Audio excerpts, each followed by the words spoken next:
Il est 19 h, bonsoir à toutes et à tous. C'est l'heure de votre journal que l'on entame avec les principaux titres de l'actualité.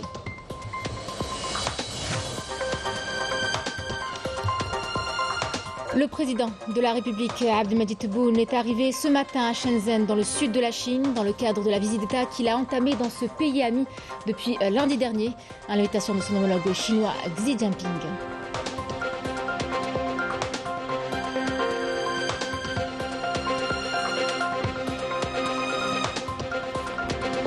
Le président de la République, Abdelmadjid Tebboune, a rencontré des représentants de la communauté nationale établie en Chine et a été à leur écoute avant d'annoncer que la Chine investira près de 36 milliards de dollars dans différents secteurs en Algérie.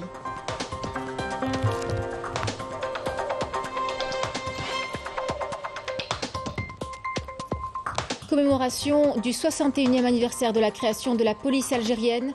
Une cérémonie a été présidée par le ministre de l'Intérieur, le DGSN et le commandant de la gendarmerie nationale. Une célébration qui vient confirmer l'engagement et la volonté de cette institution à servir le pays et le citoyen.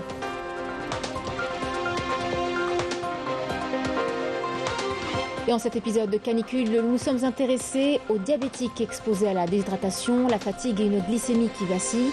Leurs organismes sont mis à rude épreuve. Les spécialistes appellent à la vigilance et nous donnerons quelques précautions simples à prendre. Mesdames, Messieurs, bienvenue à vous. Le président de la République, Abdelmadjid Tebboune, est arrivé ce matin à Shenzhen, dans le sud de la Chine, dans le cadre de la visite d'État qu'il a entamée dans ce pays ami depuis lundi dernier, à l'invitation de son homologue chinois Xi Jinping. Une importante délégation ministérielle accompagne le président de la République lors de cette visite qui s'inscrit dans le cadre de la consolidation des relations solides et enracinées entre les deux pays et du renforcement de la coopération économique entre l'Algérie et la République populaire de Chine.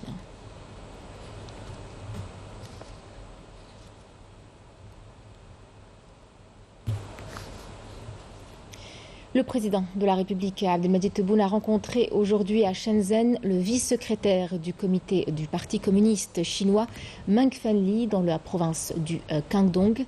Ont assisté à cette entrevue du côté algérien l'importante délégation qui accompagne le président de la République durant cette visite, ainsi que l'ambassadeur de l'Algérie en Chine, Hassan Al-Abhi. Les cadres du Parti communiste chinois se sont félicités du niveau des relations historiques et solides entre l'Algérie et la Chine, ainsi que des entretiens constructifs que le président de la République a eus avec son homologue chinois Xi Jinping.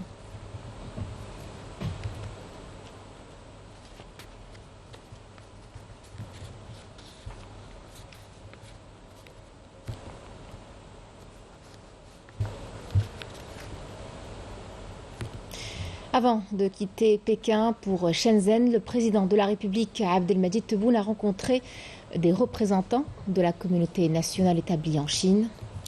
Une tradition, à vrai dire, qu'il a instaurée lors de ses déplacements à l'étranger. Lors de cette rencontre, le président de la République a écouté les préoccupations de différents intervenants, notamment des étudiants et des hommes d'affaires résidant en Chine, avant de répondre à des questions portant sur divers sujets. Et à ce propos, le président de la République a affirmé que les résultats de la visite d'État qu'il effectue en Chine étaient très positifs, mettant en avant les projets et accords conclus avec la partie chinoise, d'ailleurs considérables et mutuellement bénéfiques. Le président de la République a affirmé que la Chine compte investir à hauteur de près de 36 milliards de dollars dans différents secteurs en Algérie, notamment dans l'industrie et la nouvelle technologie, l'économie du savoir ou encore le transport et l'agriculture. Et enfin, notre communauté établie en Chine a tenu à remercier le président de la République pour avoir tenu ses engagements envers elle. Écoutons les déclarations des quelques membres de notre communauté établie en Chine ayant assisté à la rencontre.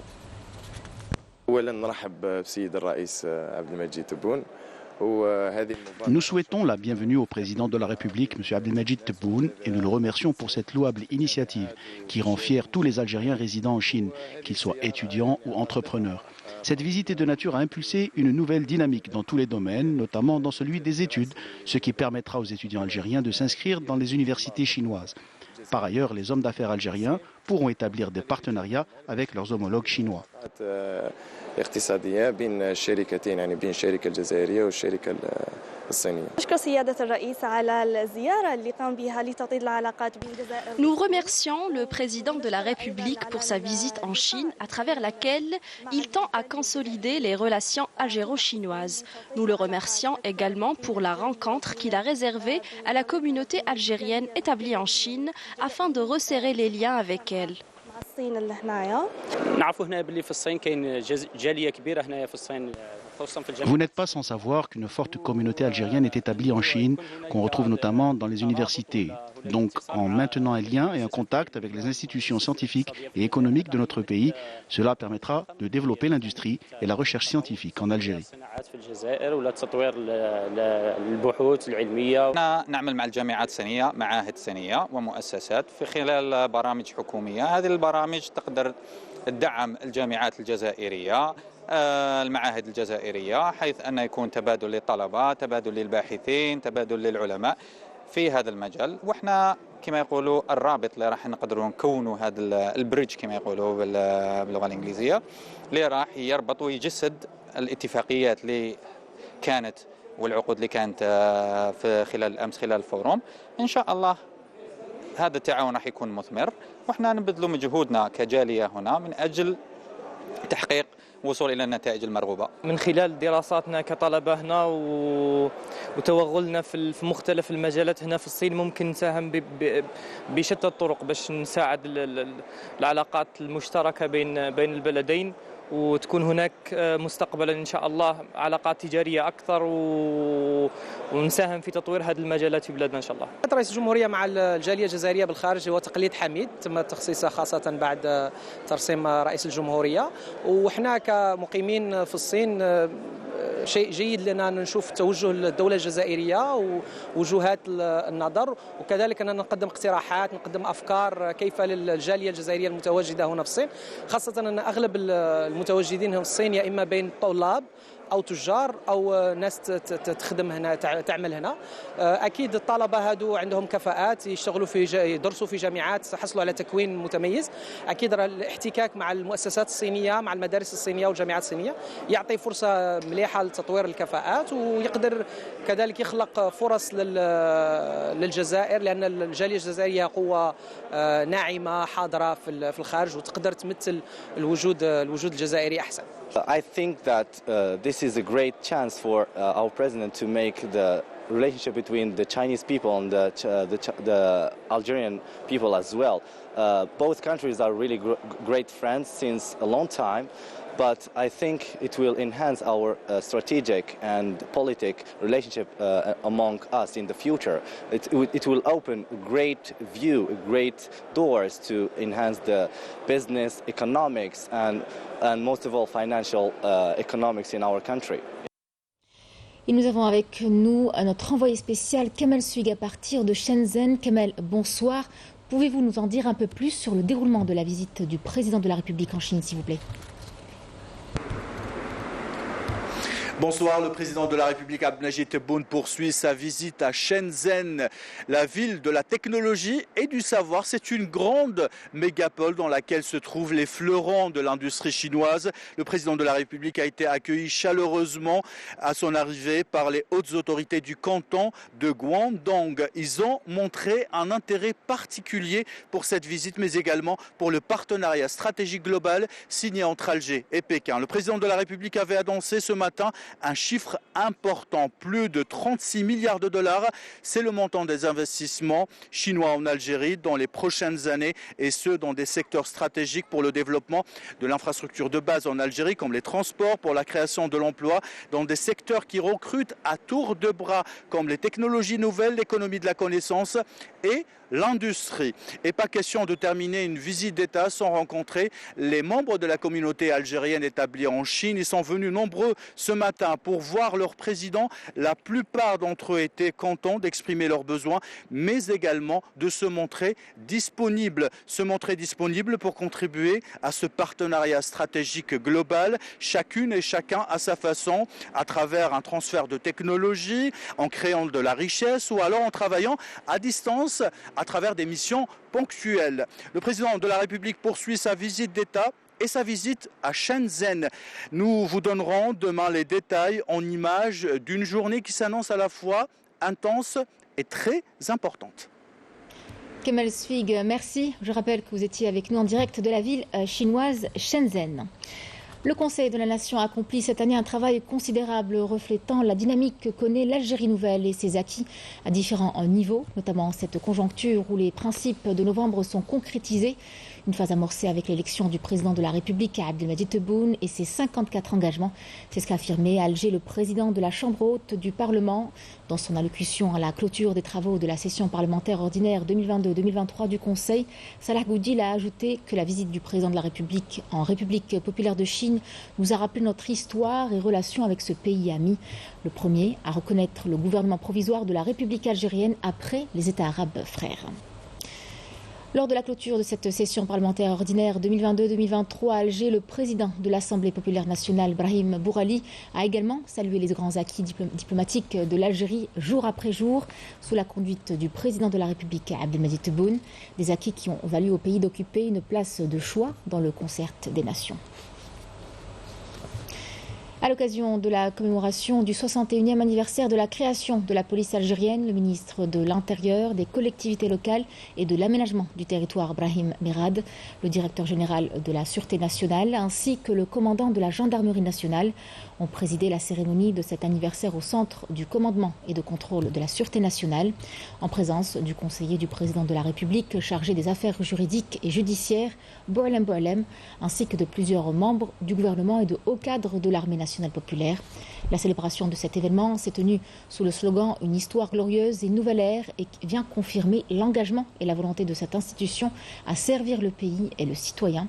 Elle porte une forte signification sur la sagesse et l'harmonie empruntée par l'Algérie sur la voie de l'édification institutionnelle, notamment l'institution sécuritaire afin de préserver la sécurité de la nation et du citoyen à travers le pays. Il s'agira également de l'achèvement de la construction et de la modernisation du secteur en adoptant des approches à l'ère des nouvelles technologies et qui permettront de relever tous les défis. Écoutons le ministre de l'Intérieur, des collectivités locales et de l'aménagement du territoire, Brahim Merad.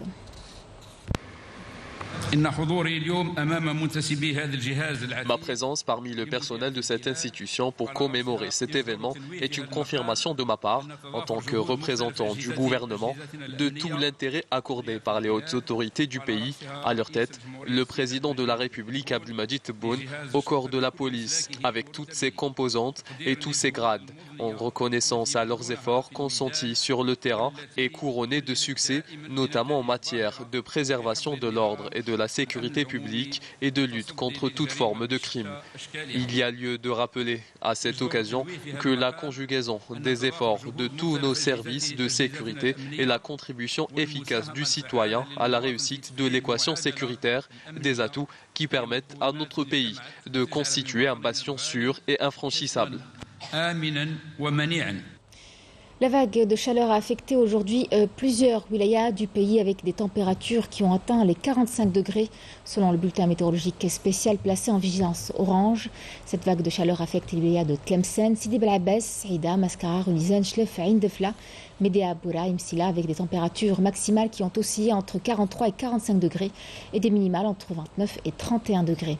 La canicule concerne aussi les wilayas d'Oran, Mostaganem, Tipaza, Alger, Béjaïa, Skikda, Al-Naba et Al-Taraf. Direction Mostaganem, une des wilayas justement touchées par cet épisode caniculaire. 2 incendies ont été maîtrisés, notamment grâce aux volontaires présents sur place. Les flammes ont décimé une vingtaine d'hectares de forêt. Fort heureusement, aucune perte humaine n'est à déplorer. Les détails avec Walid Yousfi. Ce pompier vient d'éteindre les dernières braises de l'incendie. Après plusieurs heures d'intervention, les équipes de la protection civile, avec l'aide de différents corps constitués de volontaires, ont enfin pu maîtriser l'incendie qui s'est déclaré à Sidi El Khder, commune de Mostaganem. Aucune perte humaine n'est à déplorer.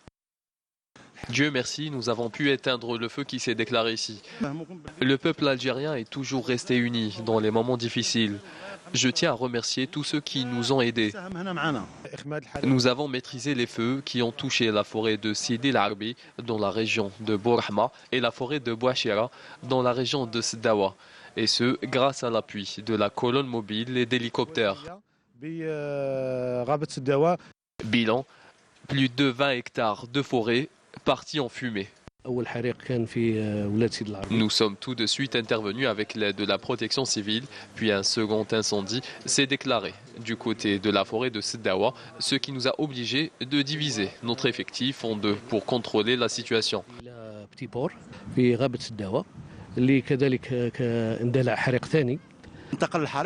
Le feu s'est déclenché à cause des hausses de température.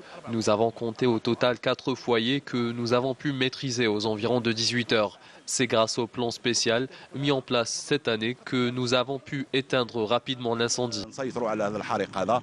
La vigilance reste de mise pour éviter tout risque d'incendie, en particulier durant cette période de canicule.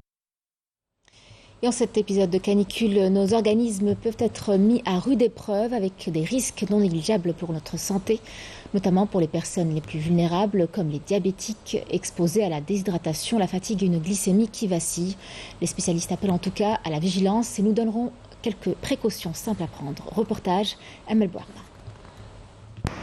45 degrés à l'ambre, en Algérie comme dans de nombreux pays, le thermomètre s'affole. Une vague de chaleur exceptionnelle qui devrait perdurer et qui fait craindre de nouveaux malaises parmi les malades chroniques, notamment les diabétiques. On a des malades chroniques, surtout des diabétiques dans la famille, donc on leur demande de faire vraiment très attention.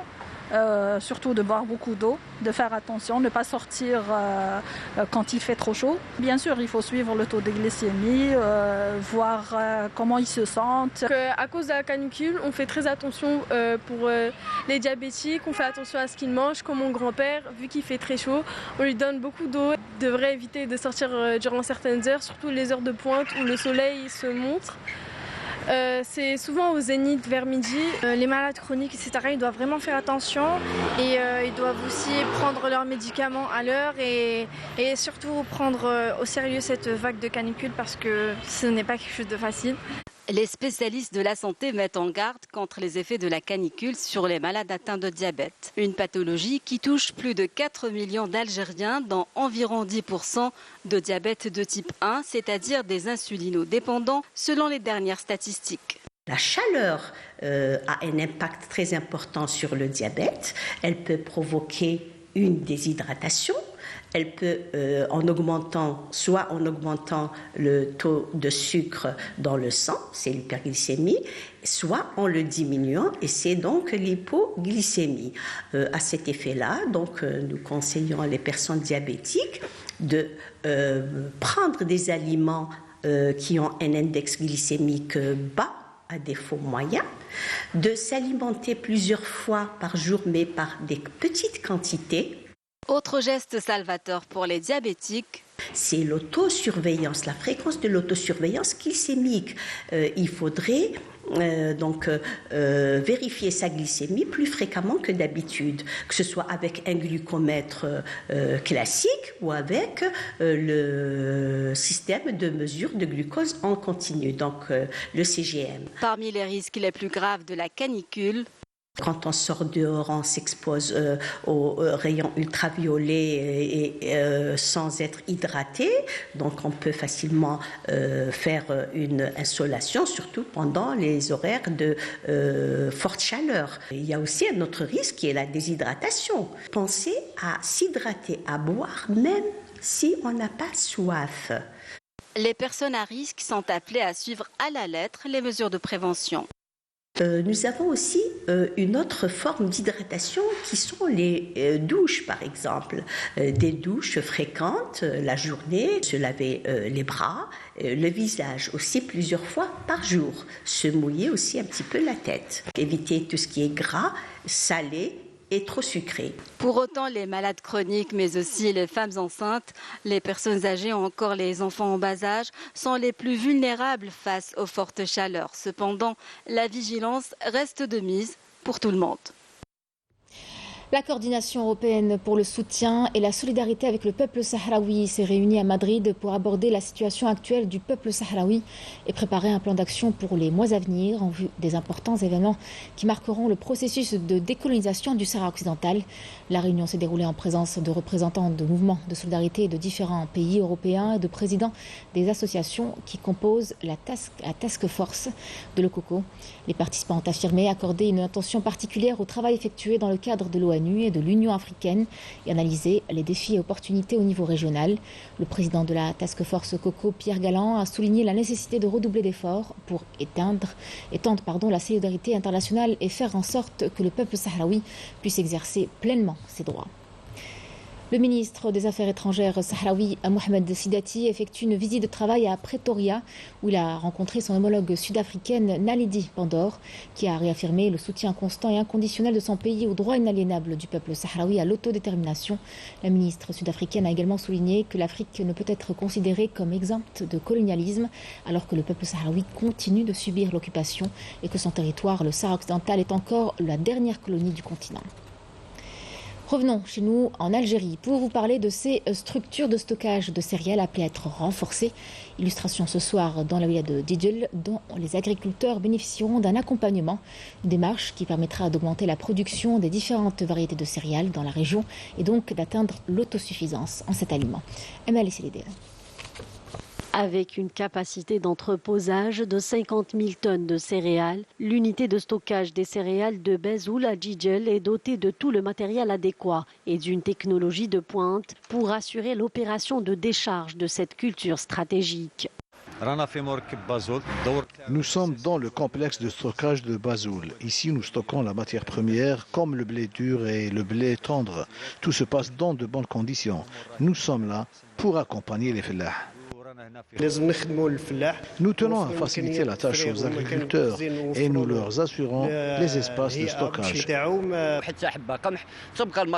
Nous avons des laboratoires pour effectuer les analyses adéquates afin d'évaluer la qualité et la conformité des céréales. Afin d'augmenter la capacité de stockage des céréales dans cette wilaya, un nouveau projet de réalisation de silos d'une capacité de 100 000 tonnes vient d'être lancé, ainsi que la réalisation d'un centre intermédiaire de stockage d'une capacité de 5 000 tonnes. Les autorités ont donné la priorité à la réalisation de ces deux infrastructures importantes, en plus du projet de la ligne ferroviaire pour le transport. Il va y avoir une cellule technique pour le suivi de ces projets et l'accompagnement des agriculteurs. La nouvelle stratégie de l'État visant à atteindre l'autosuffisance repose sur l'encouragement des agriculteurs à améliorer la production, ce qui se traduit sur le terrain par la réalisation de nouvelles structures de stockage de céréales, tout en garantissant les moyens logistiques nécessaires aux agriculteurs.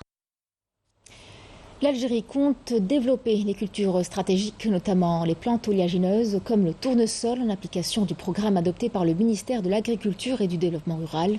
Pour les pouvoirs publics, l'objectif est d'atteindre l'autosuffisance en huile de table et réduire la facture d'importation de ce produit alimentaire. L'exemple ce soir à Ouargla, où des agriculteurs se sont lancés dans ce domaine. Emel Bouarba. Voici une filière agricole qui a un avenir prometteur en Algérie, la culture du tournesol. De plus en plus d'agriculteurs se lancent dans ce domaine, comme ici à Ouargla, où des surfaces importantes sont désormais consacrées à cette culture stratégique. Nous nous sommes lancés dans cette riche expérience pour la production de cette plante stratégique. L'objectif est de la généraliser à d'autres agriculteurs à Ouargla.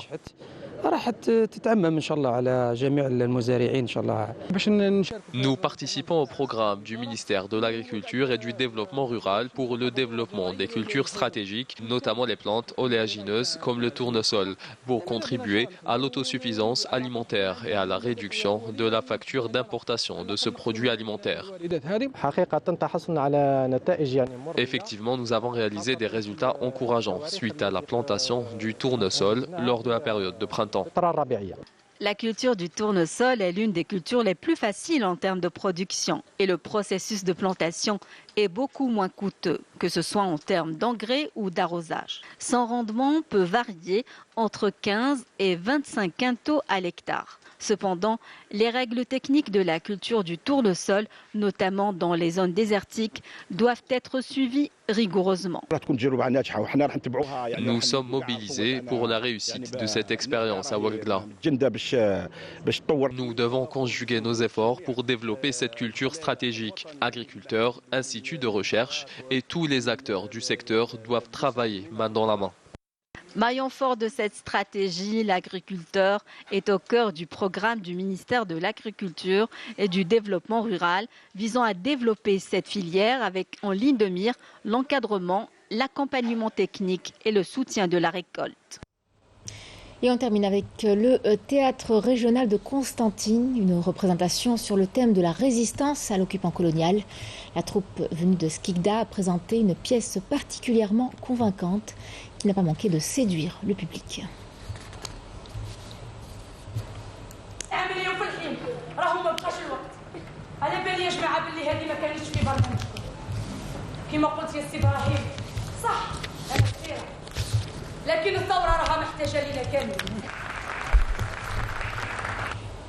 C'était le journal de la rédaction. Merci à vous de l'avoir suivi. Je vous retrouverai demain pour l'édition de la mi-journée midi. Excellente soirée à tous sur Canal Agenda.